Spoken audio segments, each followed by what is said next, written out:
Bonjour à tous, venez avec moi, je vais vous montrer quelque chose.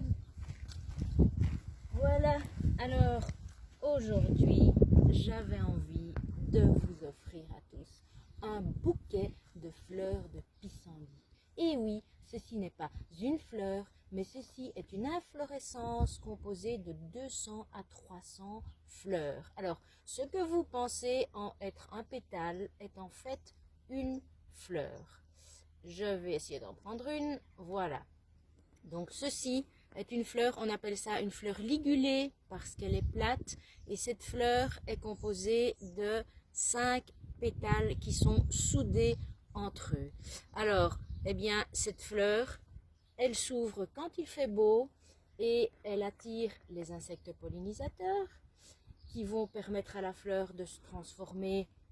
On voit souvent quand on se balade, vous savez, les boules blanches que les enfants aiment bien cueillir, souffler dessus, toutes ces petites graines qui sont folles. Eh bien, elle va former une boule composée de 200 à 300 petites graines qui sont pourvues chacune d'un petit parachute de soie. Pourquoi ce petit parachute? Eh bien, dès qu'il y a du vent, les petites graines peuvent s'envoler et aller se semer plus loin.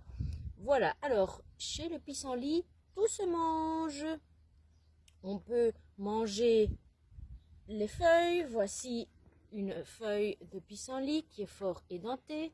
On peut manger les racines aussi. On peut manger les boutons floraux, donc c'est-à-dire le bouton qui apparaît avant que la fleur ne s'ouvre.